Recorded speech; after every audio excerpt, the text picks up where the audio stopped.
This is my favorite shop. Hello. Martin, I have 5 grandchildren.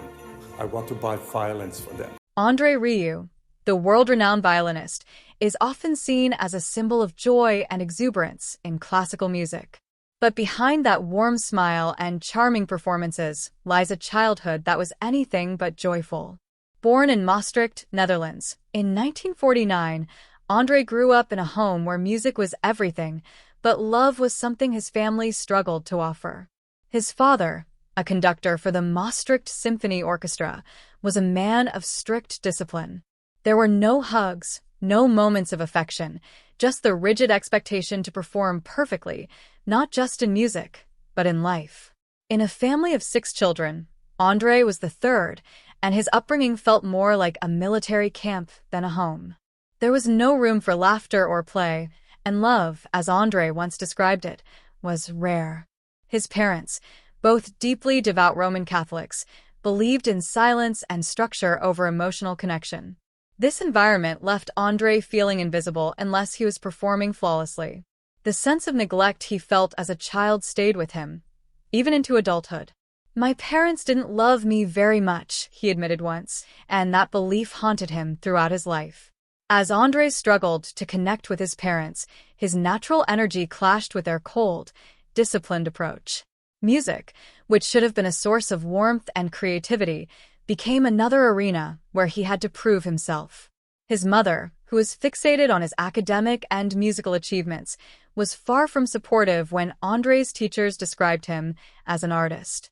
For her, that label was an insult, and it only made André feel more isolated.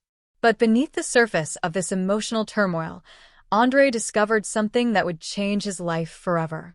He found solace not in the violin's technique or precision, but in its emotion, specifically the emotional wobble of the sound known as vibrato. It was this feeling that would later define his performances and help him transform classical music into something that felt alive. For André, the violin wasn't just an instrument, it was a means of escape. It wasn't about mastering scales or impressing his critics, it was about the emotional connection he felt when playing. His love for the violin began at an early age, but what really sparked his passion wasn't just the instrument, it was his teacher. She was 18, blonde and beautiful, and for young André, she was everything. He was so enamored by her that he could barely focus on his lessons. Yet this infatuation ignited something deep inside him. Instead of struggling with the basics like many of his peers, André found himself effortlessly mimicking the way she played, learning to incorporate the emotional vibrato that would later define his style. At just 5 years old, André was already moving beyond the technicalities of music and feeling its soul.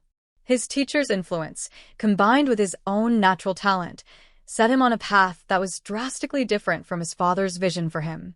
While his father pushed him to perfect the rigid, emotionless classical standards, André longed to break free. He didn't want to be a slave to the rules. He wanted to bring life to classical music, to make it something people could feel, not just admire. This clash with his father's strict expectations reached a boiling point when André told him he wanted to play waltzes. His father, a man who lived and breathed the serious, disciplined nature of classical music, snapped at him with cold disdain. "I didn't educate you to do waltzes." That rejection was a turning point for André. It was a rejection of who he was and what he dreamed of. From that moment on, André's desire to make music that wasn't just perfect but joyful and alive became his driving force. The risks were immense. Classical music wasn't exactly a genre known for embracing change, especially in an industry so rooted in tradition. But André wasn't interested in following tradition, he wanted to reshape it. So, in 1987, he took a giant leap of faith and founded the Johann Strauss Orchestra. But it wasn't just a new orchestra, it was a new way of thinking about classical music. André's orchestra was different. He didn't follow the rules. The musicians wore colorful outfits instead of the usual black tuxedos, and the concerts were full of energy, emotion, and theatrical flair. There was laughter, there was audience interaction, and, above all, there was joy. The critics didn't get it. They called André's performances cheap and gimmicky, dismissing him as a pop culture violinist who was ruining classical music. But the audiences were a different story. They packed the venues, clapped, laughed, and danced in the aisles. The music wasn't just being played, it was being felt. André knew he was onto something big, but it wasn't until 1995 that the world truly started to see the magic. That year, during a Champions League football match in Vienna, André and his orchestra performed Shostakovich's Waltz No. 2 at halftime.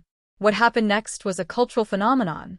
The 50,000 football fans in the stadium began swaying and humming along, completely immersed in the music.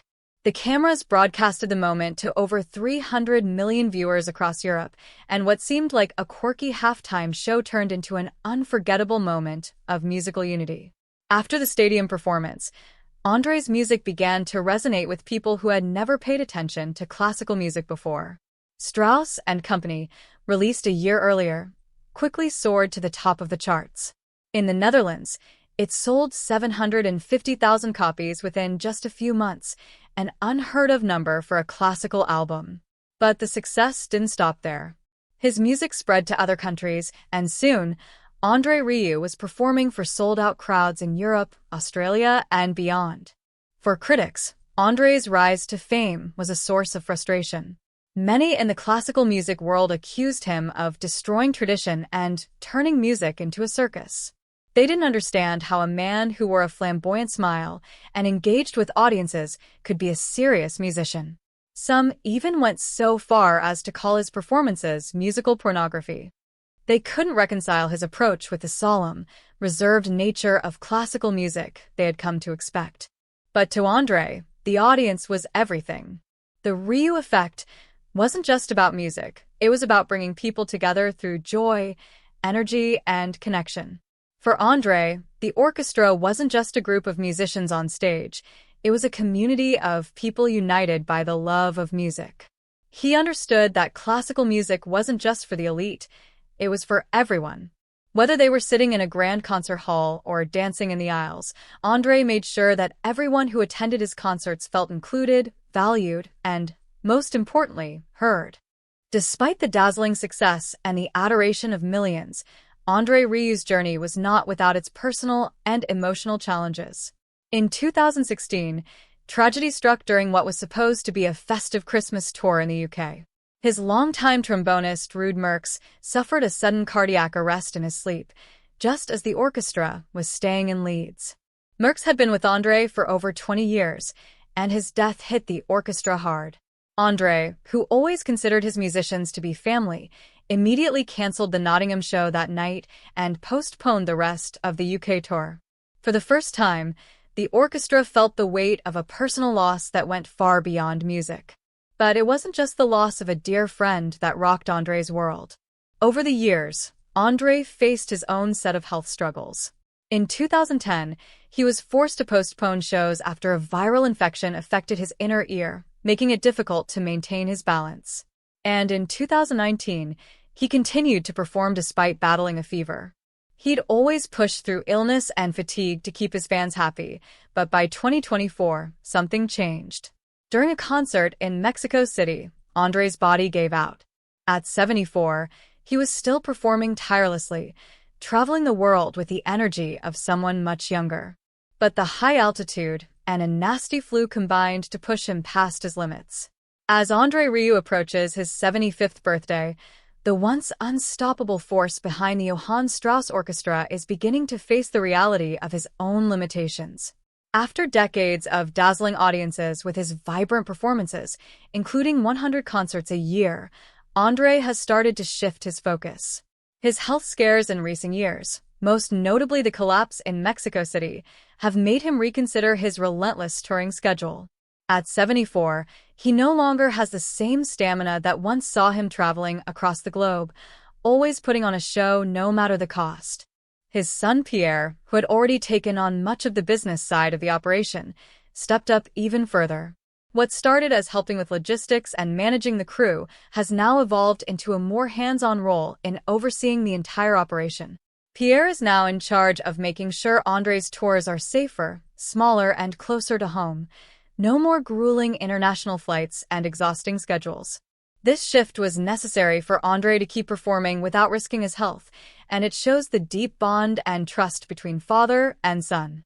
André, once fiercely protective of every aspect of his career, has now come to rely on Pierre, fully trusting him with the future of the orchestra and its continued success. But even as André begins to slow down, he's not ready to call it quits. Pierre and André are planning a final concert series in Maastricht, the city where it all began. This could very well be a goodbye tour, but André refuses to be defeated by the thought of retirement. Despite the health concerns, he laughs it off, joking that he'll perform until he's 140. His stubbornness and passion for music still burn brightly, and while retirement looms on the horizon, André Rieu's spirit is anything but ready to step away from the stage. His legacy is already firmly established.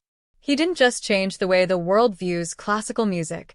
He created a legacy of joy, inclusivity, and connection that will carry on for generations. He turned waltzes into celebrations, orchestras into parties, and classical music into something that belongs to everyone. And while the future may be uncertain, one thing is clear. André Rieu's influence on the world of music and culture will not fade anytime soon. André Rieu's life has been one of extraordinary highs and personal struggles, but through it all, his love for music and his drive to share it with the world has never wavered. From the small beginnings of the Maastricht Salon Orchestra to leading one of the world's most beloved orchestras, André revolutionized classical music, making it accessible, exciting, and filled with joy. His concerts weren't just about the music, they were about creating a shared experience with the audience, one where people could laugh, dance, and feel truly alive. As André prepares for what might be his final concert tour in his hometown of Maastricht, there's no denying that he has already left an indelible mark on the world. He may have faced a childhood filled with emotional scars and rejection, but he has rewritten his story in the most powerful way possible, through music that touches hearts, changes lives, and unites people across generations and borders. His story isn't just one of personal triumph, it's a reminder of how passion, determination, and the right amount of defiance can change the world. So, as we look toward the future, one question remains. Will André Rieu truly step away from the stage? Or will he continue to defy the odds and bring his joyful waltzes to the world for many years to come? Only time will tell, but one thing is certain. André's legacy will never be forgotten.